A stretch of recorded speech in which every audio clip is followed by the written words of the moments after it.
بسم الله الرحمن الرحيم الحمد لله رب العالمين وبه نستعين على أمور الدنيا والدين والصلاة والسلام على سيدنا ومولانا محمد أشرف الأنبياء والمرسلين وعلى آله وصحبه أجمعين سبحانك لا علم لنا إلا ما علمتنا إنك أنت العليم الحكيم رب اشرح لي صدري ويسر لي أمري واحلل عقدة من لساني يفقه قولي ولا حول ولا قوة إلا بالله العلي العظيم أما بعد. Malam ni kita sambung pengajian buku kita yang kita cuti lama itu. Buku yang bertajuk Anugerah Ilahi untuk Mengundang Rezeki. Ada ingat atau tak? Tak ingat? Tak ingat tak apa, kita mula tajuk yang pertama dan kedua. Tajuk pertama, perbanyakkan istighfar. Tajuk kedua, bertakwa. Jadi malam ni kita bicarakan tajuk yang kedua. Allah Subhanahu wa taala berfirman pada muka surat 32. "Wa may yattaqillaha yaj'al lahu makhraja wa yarzuqhu min haitsu la yahtasib." Ayat 2 dan 3 dalam surah At-Talaq. Dan barang siapa yang bertakwa kepada Allah, nescaya Allah jadikan baginya jalan keluar, yakni penyelesaian kepada segala perkara yang menyukarkan kita. Wa yarzuqhu min haitsu la yahtasibu, dan Allah berikan rezeki dari sumber yang tidak ia sangkakan. Ayat yang kedua suratul A'raf ayat 96.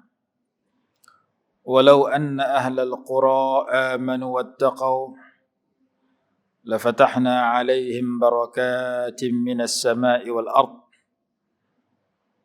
Jika penduduk di sebarang kampung beriman dan bertakwa, nescaya kami bukakan ke atas mereka itu pelbagai keberkatan, yakni pelbagai kebaikan daripada langit dan bumi. Ayat 96 surah Al-A'raf. Jadi dua ayat ini menawarkan kelebihan kepada orang yang bertakwa. Yang pertama, jalan keluar bagi permasalahan, penyelesaian dalam kesusahan. Di samping tajuk yang kita bicarakan, iaitu rezeki dari sumber yang tidak kita sangkakan. Sementara ayat yang kedua, ayat 96 surah Al-A'raf, ditawarkan pelbagai keberkatan daripada langit dan daripada bumi. Keberkatan yang bertambah kebaikan daripada langit dan bumi. Jadi perkataan at-taqwa yang merupakan salah satu daripada rukun yang wajib dibaca dalam khutbah Jumaat. Pada khutbah yang pertama dan kedua. Ittaqullah. Bertakwalah kamu semua kepada Allah. Jadi pada rukun pertama dan kedua selalu diulang perkataan taqwa ini. Ulama kata kalau disebut taqwa sudah dianggap salah satu rukun yang perlu diulang pada dua khutbah. Khutbah pertama dan kedua kena ulang alhamdulillah, salawat dan pesan kepada taqwa. Khutbah rukun yang keempat, membaca satu ayat Quran pada mana-mana khutbah, dan biasanya dibaca pada khutbah pertama. Dan rukun yang kelima, membaca doa kepada muslimin muslimat. Jadi berpesan kepada taqwa ni kita duk dengar tiap minggu. Kalau tak pesan pada taqwa, boleh tak ganti benda lain? Boleh. Ganti dengan suruhan atau larangan. Lakukan kaza, sekian, jangan lakukan sekian. Tapi yang lebih baik kita berpesan kepada taqwa. Jadi apa makna taqwa? Nak mudah faham, taqwa itu melaksanakan yang Allah suruh, meninggal yang Allah larang. Dalam hadis Imam Muslim, diajak kepada kita oleh Nabi SAW satu doa untuk kita baca. Dan dalam doa itu ada perkataan memohon ketakwaan. Imam Nawawi rahimahullah sebut dalam kitab Azkar, doa ini elok dibaca pada semua keadaan. Dibaca pada mana-mana tempat. Dan setengah-setengah imam kita mengamalkan baca lepas sembahyang. Doa itu berbunyi, Allahumma inni as'alukal huda wat tuqa wal afafa wal ghina. Allahumma, ya Allah, ya Tuhanku, inni as'aluka, sesungguhnya aku memohon kepada engkau, al-huda, petunjuk, wat-tuqa, dan ketakwaan, wal-afafa, dan pemeliharaan kehormatan diri, wal-ghina, dan kekayaan. Sebahagian ulama mentafsirkan kekayaan sini kekayaan jiwa. Tak teringin hak orang, tak mengharap hak orang. Jiwa yang kaya. Ghinan nafs. Tu kalau seorang, kalau ramai, Allahumma inna nas'alukal huda. Allahumma inna, ya Allah, ya Tuhan kami, nas'alukal huda, kami mohon kepada engkau petunjuk. Wat-tuqa, dan ketakwaan, wal-afafa, dan terjaga kehormatan diri kami, wal ghina, dan kekayaan. Jadi tuan-tuan boleh balik cari dalam Google, tulis menghafal baca. Minta Allah bagi kepada kita ketakwaan kepadanya. Riwayat Imam Muslim, hadis sahih. Tinggal kita nak baca bila kita ingat. Minta Allah jadikan kita orang yang bertakwa. Orang yang mendapat petunjuk. Orang yang tak buat benda haram. Melihara diri daripada tercemar dengan haram, dengan benda yang menjatuhkan maruah. Dan kaya jiwa kita. 4 perkataan yang ringkas. Tetapi mengandungi kesemua sifat yang amat mulia. Yang meninggikan darjat seseorang. Ada ulama kata kalau kita renung ayat Quran yang mula-mula turun, Iqra bismi rabbikal ladzi khalaq. Surah yang mula-mula turun, Suratul Alaq. Khalaqal insana min alaq. Daripada perkataan min alaq itu disebut nama satu surah itu sebagai Suratul Alaq. Dalam surah itu Allah sudah berpesan supaya bertakwa. Di mana ada satu ayat yang berbunyi au amara bittaqwa.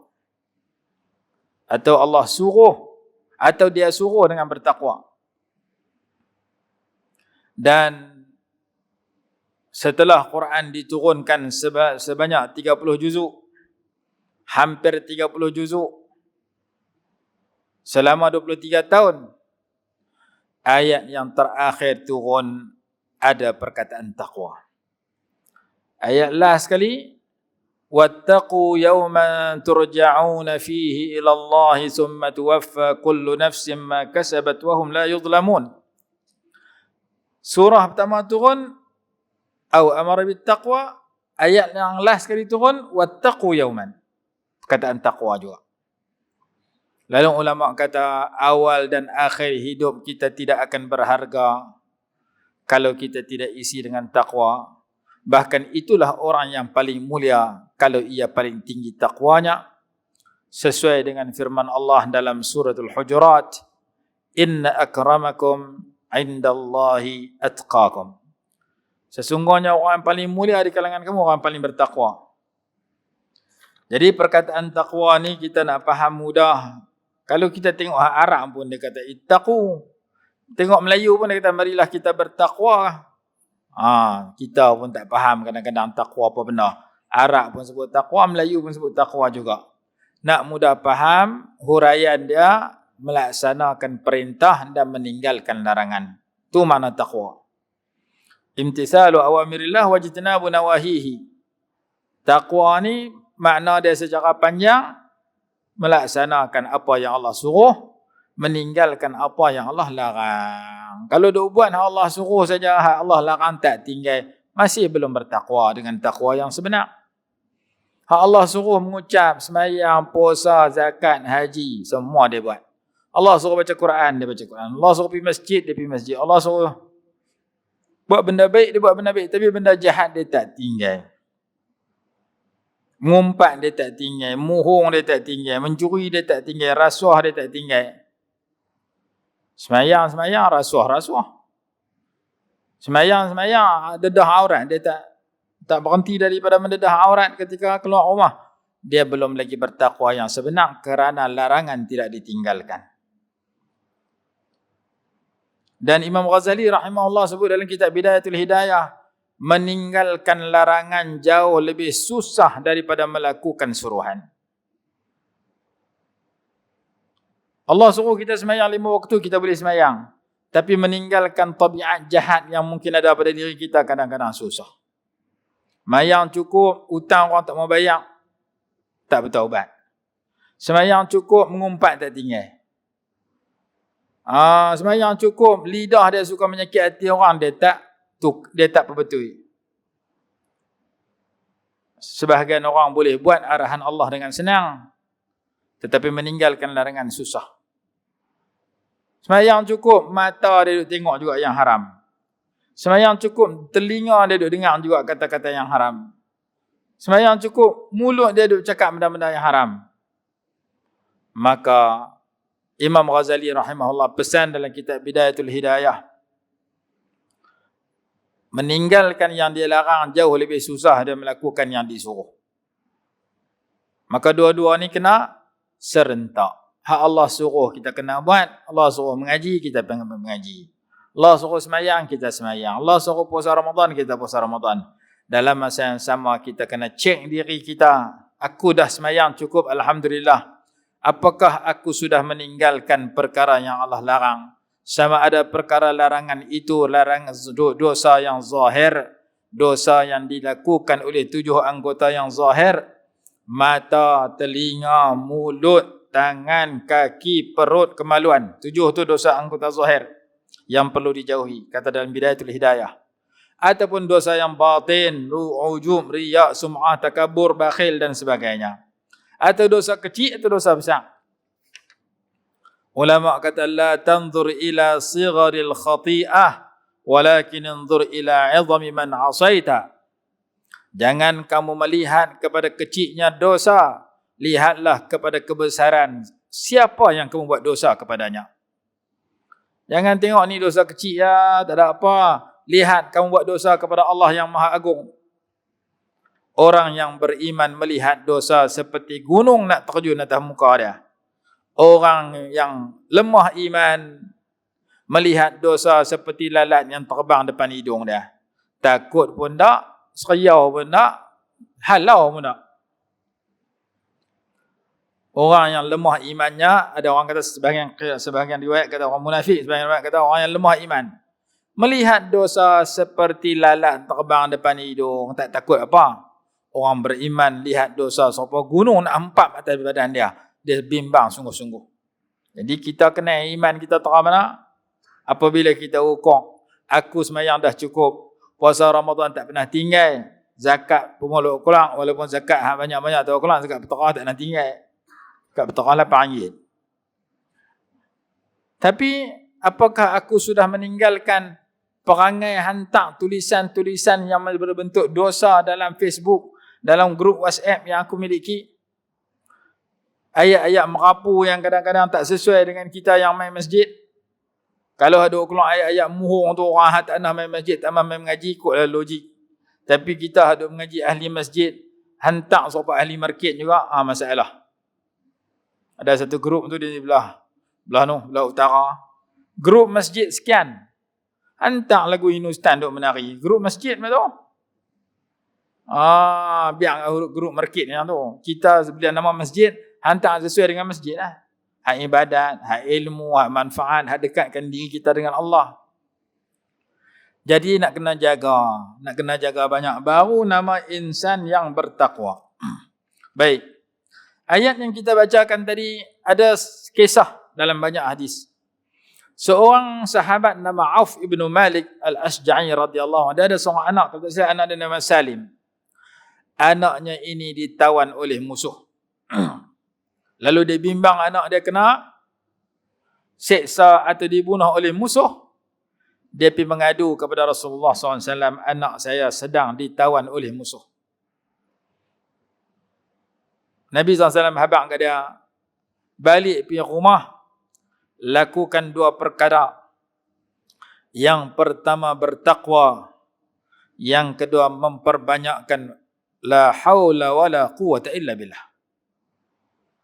Nabi SAW pesan ke ayah yang duduk dalam masalah anak ditahan oleh musuh, bimbang anak dia diseksa, bimbang anak dia dibunuh.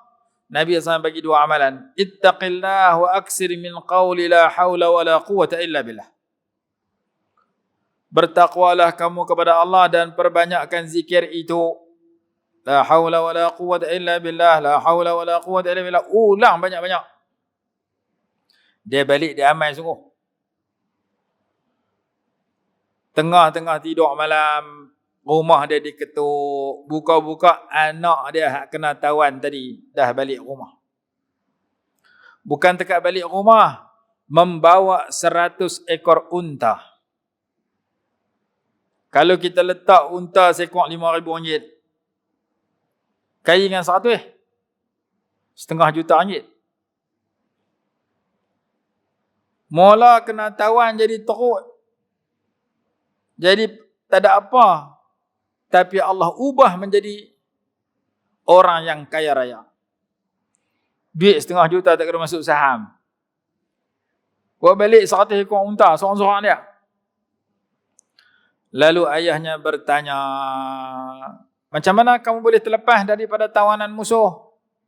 Macam mana kamu boleh bawa balik pula 100 ekor unta? Ada riwayat kata kambing dan sebagainya. Tapi riwayat pertama kata 100 ekor unta. Maka dia kata, musuh tertidur. Mungkin dia minum arak, mabuk, bukan tidur, tergulit-tulit, Nabi tak sedar apa. Maka saya pun keluar daripada kepungan mereka dan saya halau 100 ekor unta yang dia miliki tanpa disedari oleh seorang pun. Saya balik semua. Jadi Allah Subhanahu wa taala dengan berkat takwa ayahnya, dengan berkat suruhan Nabi SAW, takwa ayahnya dan zikir ayahnya tadi, Allah hantar satu tentera untuk mengalahkan musuh yang sedang menawan anaknya. Tentera tu nama Tiduk. Tiduk ni kalau gagah tera mana pun kena Tiduk. Lena. Hang baca khutbah, terkeluar rengkung pun aku nak Tiduk tengah khutbah. Tak saya kata apa tu Imam. Kita kan yang kena tentera tu masa dengar khutbah. Sejenis tentera yang mengalahkan kita, nama dia mengantuk dan lena. Dan tentera itulah yang Allah hantar pada malam hijrahnya Nabi SAW ke kota Madinah. Musyrikin kata, semua kabilah hantar wakil, seorang pemuda yang gagah. Semua pegang pedang. Kalau Nabi Muhammad keluar daripada rumah, tetak serentak bagi mati. Kalau 30 kabilah, 30 pedang akan tetak dia. Serentak supaya keluarga dia tak boleh balas dendam terhadap kematian dia. Nak balas dendam, hak bunuh semua. Itu perancangan mereka. Pakat keliling rumah Nabi SAW dengan senjata. Nabi SAW sebelum keluar rumah, baca surah Yasin, ayat dalam surah Yasin. وَجَعَلْنَا مِنْ بَيْنِ أَيْدِيهِمْ سَدًّا وَمِنْ خَلْفِهِمْ سَدًّا فَأَغْشَيْنَاهُمْ فَهُمْ لَا يُبْصِرُونَ. Fahum la yubsirun, mereka tak nampak. Maka Allah bagi mereka mengantuk dan lena 100%. Maka Nabi SAW keluar. Ambil pasir, ambil tanah, tabung atas kepala dia tiap-tiap orang. Baru pi. Sekok pun tak jerak. Maka orang main gerak dia, hampa duk tunggu apa sini? Kami tunggu Muhammad keluar. Nak buat apa? Nak bunuh dia. Dia keluar dah. Keluar apa kami tak nampak keluar pun. Hampa lena. Bukti dah hampa raba atas kepala hampa ada apa. Dia tabung tanah atas kepala hampa semua. Tengok sungguh. Maksud tengok Sayyidina Ali karramallahu wajhah. Duduk tempat tidur Nabi SAW. Maka Nabi SAW ditolong oleh satu sifat, satu tentera nama dia lena. Habis tak boleh bunuh Nabi SAW. Itulah yang berlaku kepada tentera yang menawan sahabat tadi. Dan Nabi dalam kitab Sirah Nabawiyah, karangan Profesor Dr. Muhammad Abu Syuhbah, As-Siratul Nabawiyah fi Dhaw'il Kitab wa Sunnah, lebih kurang tu tajuk dia 2 jilid. Nabi SAW sebelum dilantik menjadi Rasul terdengar daripada jauh orang-orang musyrikin Mekah sedang membuat pesta, nyanyian, tarian dan sebagainya. Maka Nabi SAW tanya, tu apa dia buat apa? Tu mereka duduk pesta, duduk karaoke teman-teman mereka, berhimpun untuk berhibur. Nabi SAW berasa nak pi tengok lagu mana. Berasa ya, terlena. Celik-celik mata, program dah habis. Allah pelihara baginda daripada menghadiri program yang sedemikian. 2 kali Rasulullah berasa sedemikian, 2 kali lena. Celik-celik mata habis. Rasulullah terlena, dipelihara daripada hadir ke tempat hiburan. Tapi dalam majlis ilmu Rasulullah tak lena. Kita sebaliknya. Majlis ilmu kita lena, hiburan kita celik sampai habis. Bukti dia, khutbah 20 minit kita lena. Yang ustaz 3 jam tak lena sampai habis. Dengar khutbah 3 kali panggung. Panggung tak habis lena pula. Panggung tak habis lena. Khotib ni awak dia panjang sangat. Covid ni apa baca ceramah panjang sangat. Pendek sudah. Kita kata khotib lah hati. Siapa? Khutbah panjang 10 minit jadilah. Ni balas sampai tengah jam. Tak nak lena kita. Lena panggung tak habis lagi. Panggung lena pula. Tengok bola 90 minit lah. Habis dah. Sat je. Hak hiburan lama berasa sat. Hak mengaji sat berasa lama. Kita tak boleh kata apa lah. Di mana-mana masjid jadi lagu tu. Tok khotib ni di samping dia jadi khotib, dia adalah tukang tanggut duit kat kita. Dia naik pijak tangga ya, kita duduk menduk landui lah. Bukan nak lena. Dia mula khutbah, kita lena. Kita celik dan segar apabila berbunyi barakallahu li wa lakum bil Quranil azim. Jegi terbelik biji mata. Balik lagi bini kita tanya, khutbah tajuk apa ni? Aku tak tahu. Awak tak tahu tadi pi awal? Lena. Awak lena? Orang lain lena sama, aku pun sama. Tok khotib saya baca khutbah. Kalau gila orang lain, dia pun lena juga. Kita tak payah tu nak buat macam mana. Kita tengok TV boleh terbelik biji mata. Kita mengaji, kita lena. Kuliah subuh kita lena. Kuliah maghrib boleh gagah hari. Suara handphone 20 jam tak boleh lena. Tu masalah kita.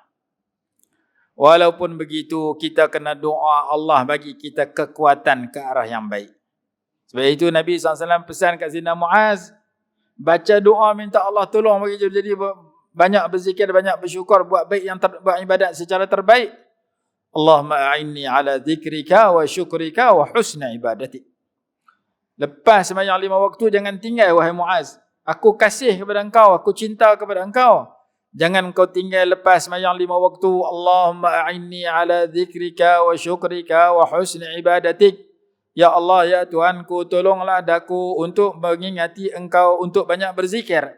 Wa syukrika, untuk bersyukur kepada engkau. Wa husni ibadatik, untuk buat ibadat dengan ibadat yang terbaik. Supaya kita tak jadi macam sebahagian orang yang ibadat dia buat juga tapi tak jadi terbaik, jadi tersebaliknya. Jadi apabila ayahnya baca sedemikian banyak-banyak, Allah Ta'ala hantar bantuan kepada anaknya. Tak perlu menumpahkan darah, tak perlu teruk-teruk, hanya keluar daripada tawanan itu dengan senang dan selesa, buat balik pula 100 ekor unta. Dalam hadis kata la haula wala quwwata illa billahi dawa'un li 99 da'an aisaruhal hammu. Zikir la haula wala quwwata illa billah itu merupakan ubat kepada 99 jenis penyakit. Penyakit yang paling ringan, paling mudah dihilangkan oleh zikir itu ialah penyakit tension, penyakit susah hati, duka cita, serabut. Kita hari-hari kadang-kadang kita jumpa, mungkin kita usah hati pasal makanan, mungkin kita usah hati pasal pergaulan, mungkin kita usah hati pasal perangai anak bini kita, mungkin kita usah hati perangai bos kita. Kita jumpa saja susah hati, nak hilang susah hati, ulang banyak-banyak la haula wala quwwata illa billah. Salah satu daripada 99 penyakit itu dan yang paling murah la haula wala quwwata illa billah. Maka dibaca oleh sahabat tadi, Allah Ta'ala bagi dia kaya, anak dia kaya. Maka turun selepas itu ayat ini. Selepas kejadian itu berlaku, turun ayat wa man yattaqillah yaj'al lahu makhraja wa yarzuqhu min haitsu la yahtasib. Siapa bertakwa pada Allah, buat yang Allah suruh tinggal Allah larang, Allah jadi penyelesaian bagi masalah anak dia tadi. Dan Allah bagi rezeki dari sumber yang tak disangka oleh anak, tak disangka oleh pak tadi. Anak dia tak disangka, bukan dekat terlepas. Boleh halau balik 100 ekor unta, 1 ekor RM5,000, kali 100, RM500,000. Kaya raya sekelip mata. Duit terpijak, orang tua kata. Terpijak duit. Dia terima tanah pusaka sekaki RM1. Tak tahu kena projek ni sekaki RM10. Kaya sungguh. Duit terpijak lah kata. Ni pun begitu. Jadi orang yang bertakwa kepada Allah, orang yang melaksana Allah suruh tinggal Allah larang, biasanya Allah tidak biarkan ianya dipersia-siakan. Innallaha la yudhi'u ajra man ahsana amala. Sesungguhnya Allah Ta'ala tidak menyia-nyiakan orang yang memperelokkan amalannya. Orang buat amalan baik, Allah Ta'ala tak biar. Dia akan berikan pertolongan dan bantuan di dunia dan di akhirat. Kita harapkan pertolongan Allah tumai kat kita. Banyak ayat-ayat Quran hak menjanjikan anugerah istimewa kepada orang bertakwa. Sebagian ulama kata di antara cara bertakwa ialah qillatul kalam wa qillatul anam wa qillatul manam wa qillatul ta'am. Kalau kamu ingin menjadikan diri kamu orang bertakwa, perkurangkan 4 perkara. Sebagai ulama kata lagu itu. Yang pertama, qillatul kalam, sedikit kata-kata. Kurang cakap. Ni semua tajuk kita nak bercakap, lebih daripada Perdana Menteri. Semua isu kita nak bersembang. Hang sebut kepala, matan, aku bagi syarah dengan hasyiah terus. Hang nak sembang tajuk apa? Tajuk bola, aku hurai sekali dengan jurulatih, sekali pemain, sekali dengan simpanan, sekali dengan pasukan. Hang nak sembang tajuk filem, aku boleh cerita hero, heroin dengan jahat sekali. Perjalanan cerita daripada A sampai Z. Hang nak cerita bab makan, aku boleh cerita kedai mana sedap, kedai mana tak sedap, lauk mana bagus, lauk mana tak bagus. Tajuk apa nak sembang? Bab politik, aku kenal semua parti politik. Aku pun kuat politik. Semua tajuk dia sembang. Masuk dalam grup dia tu 40 grup, 40 tajuk dia bincang. Siang malam cakap banyak, tulis banyak, habis masa Quran tak baca. Tulisan dalam WhatsApp dia baca daripada pagi tengah malam. Quran 1 huruf pun tak baca. Pasal dia banyak sembang rata. Maka salah satu cara nak meningkatkan takwa, ulama kata qillatul kalam. Sikit cakap maksud dia as-samtu awiz zikru. Maksud sikit cakap diisi dengan diam tak bercakap apa, ataupun diisi dengan zikrullah atau kata-kata yang baik. Isi dengan kata-kata yang menyuruh kepada kebaikan, melarang daripada kemungkaran, ajak orang sedekah dan sebagainya. La khaira fi kathirin min najwahum illa man amara bi sadaqatin aw ma'rufin aw islahin bainan nas. Ayat dalam surah An-Nisa. Tidak ada sebarang kebajikan dalam kebanyakan perbualan mereka melainkan orang yang menyuruh kepada ma'ruf, bersedekah, kempen kepada buat kebaikan, melarang daripada kemungkaran, memperdamaikan orang yang berkelahi dan sebagainya. Jadi yang pertama, qillatul kalam, sembang tak banyak. Maka kita isi dengan zikrullah, kita isi dengan kata-kata yang baik. Kita isi, tak mau nak buat kata-kata baik, tak mau nak zikrullah, isi dengan diam, tak sembang apa. Baik pada sembang yang salah. Yang tu yang pertama, nama qillatul kalam. Yang kedua, qillatul anam. Qillatul anam makna sedikit bercampur dengan orang. Anam tu makna manusia. Nabi SAW digelar sebagai khairul anam, sebaik-baik manusia. Qillatul anam makna sikit bercampur dengan orang. Antu nak pergi tahu tak? Pergi dalam masjid i'tikaf. Pergi duduk i'tikaf dalam masjid, baik pada duduk bersembang muhung kedai kopi. Baik pada duduk berjumpa orang, tapi tak ada manfaat daripada pertemuan itu. Qillatul anam makna sedikit bercampur dengan orang, bercampur dalam grup WhatsApp, bercampur dalam Facebook, bercampur dalam handphone dia, bercampur dengan jiran tepi rumah, bercampur dengan kawan dia taman sebelah, bercampur dengan kawan dia duduk Amerika, lama tak jumpa duduk Amerika, tapi duduk hantar Facebook, WhatsApp, jumpa selalu. Tak apa kalau bercampur untuk dapat manfaat. Kalau campur pahala tak bertambah, tak sedap bercampur lagu tu. Maka qillatul anam, sedikit bercampur dengan orang, maksudnya kalau nak bercampur, orang-orang yang boleh tolong kita tambah pahala, tolong kita dekat dengan Allah. Tak apa bercampur ramai pun. Tapi kalau campur orang tak ketahui pahala, tak payah. Imam Syafi'i rahimahullah berkata, laula mujalasatul akhyar wal qiyamu bil ashar ma ahbabtul baqa'a fi hadhihi dar. Kalau tidak kerana duduk dengan orang baik-baik, kalau tidak kerana bangun sembahyang tahajud di tengah malam, aku tak suka hidup di dunia. Aku bahagia hidup di dunia, suka umur panjang, kerana aku boleh isi hidup aku dengan duduk dengan orang baik-baik. Nak bercampur dengan orang baik, silakan.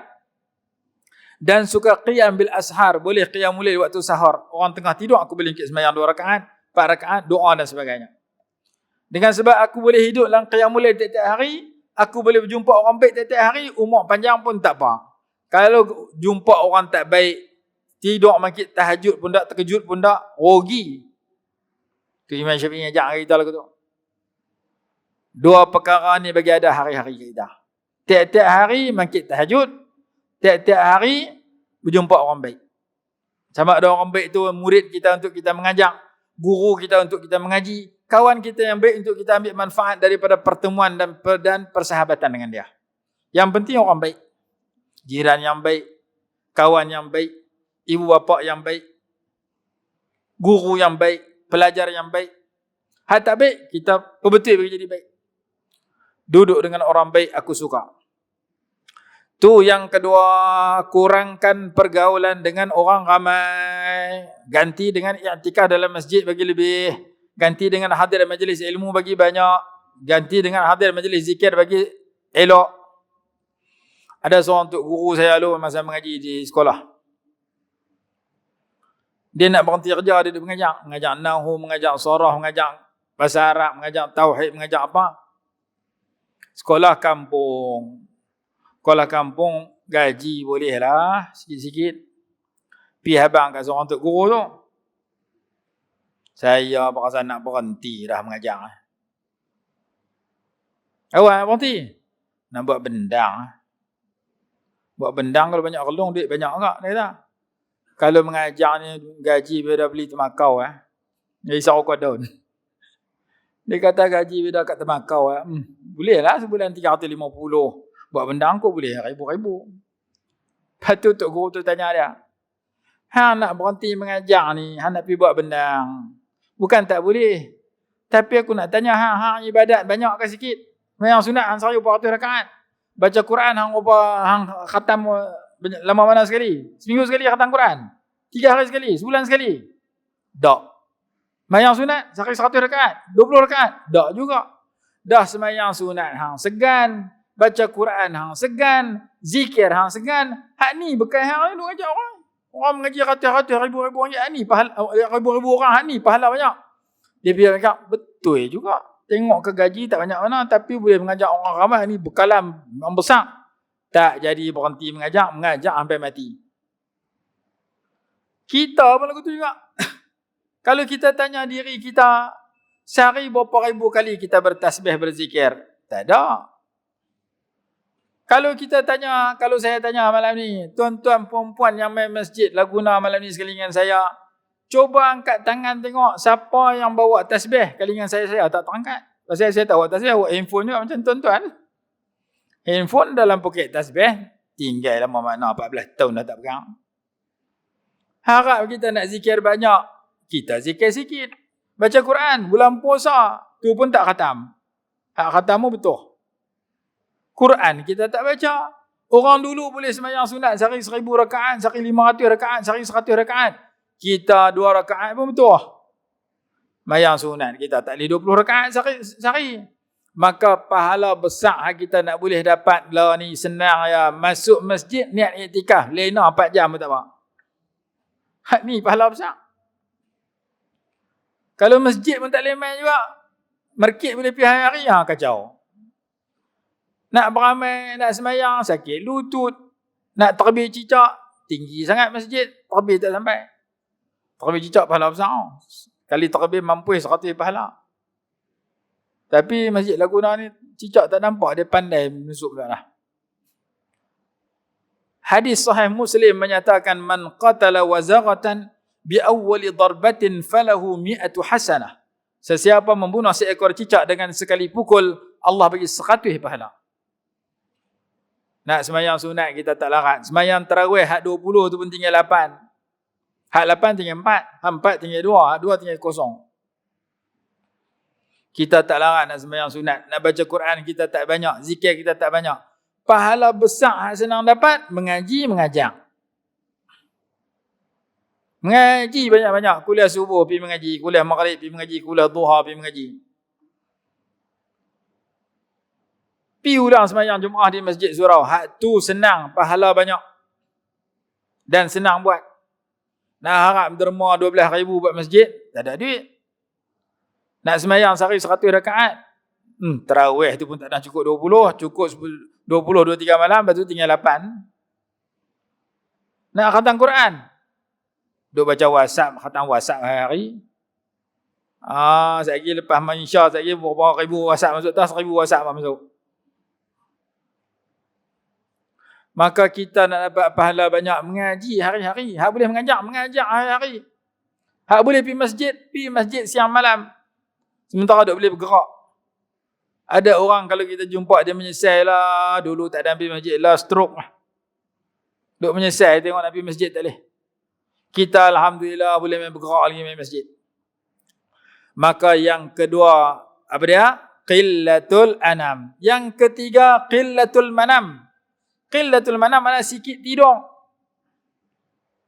Maksud sikit tidur itu, tiap-tiap malam bangkit tahajud.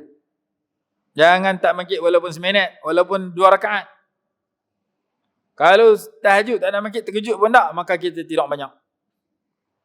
Gantikan bercakap banyak dengan zikrullah, ganti dengan bercampur banyak dengan i'tikaf dan mengaji mengajar, gantikan dengan tidur banyak dengan qiyamul lail tiap malam. Walaupun kita dan bangkit seminit sebelum subuh, walaupun 5 minit sebelum subuh. Yang penting tiap-tiap malam sebelum subuh dan celik mata. Untuk kita isi dengan ibadat. Alhamdulillah sepatah. Doa sepatah.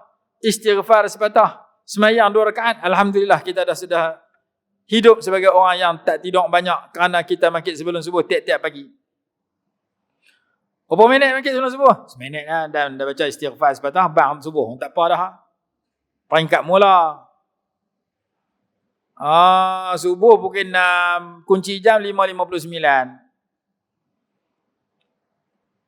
Kering jam kita bunyi. Alhamdulillah, Allahu Akbar, alladhi ahyana, tak ada bunyi. Lepas tu Alhamdulillah, alladhi ahyana ba'da ma amatana wa ilahin nusyur. Ni pasal kunci jam sayup sangat. Bunyi tutup.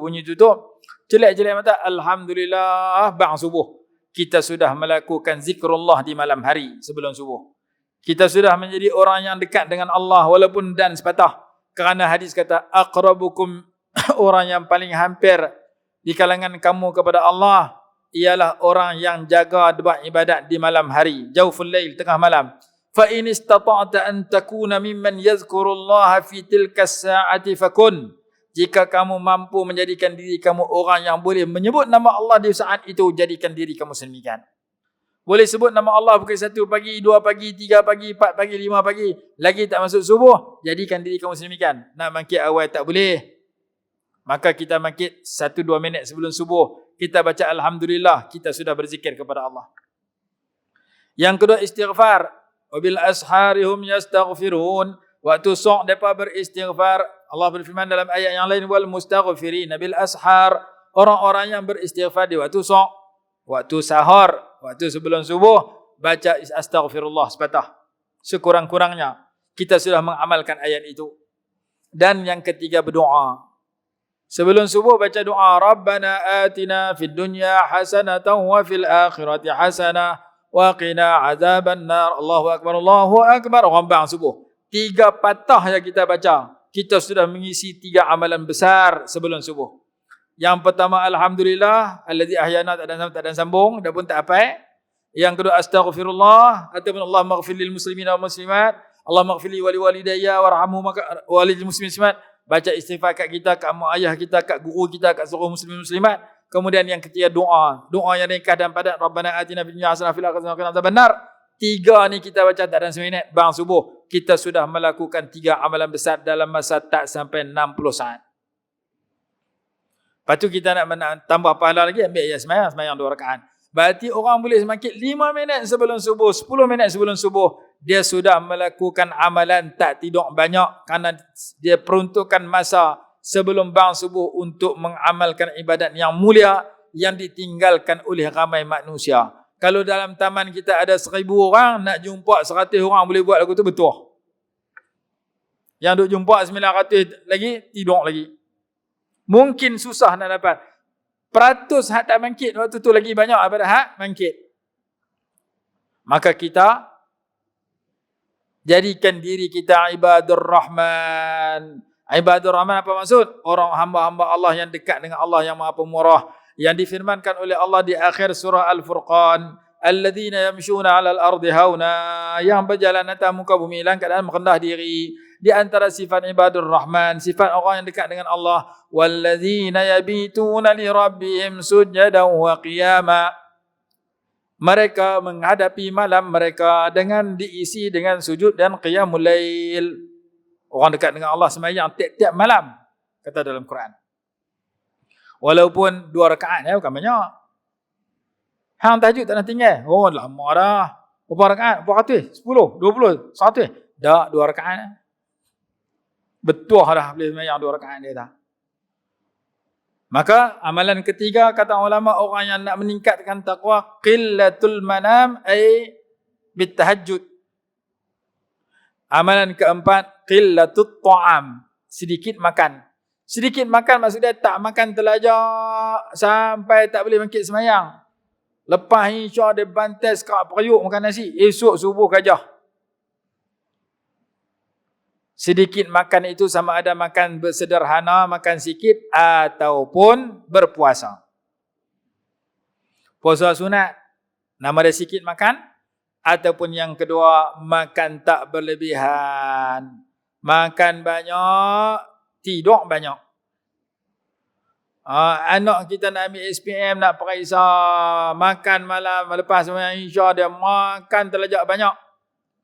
Lepas tu dia baca buku.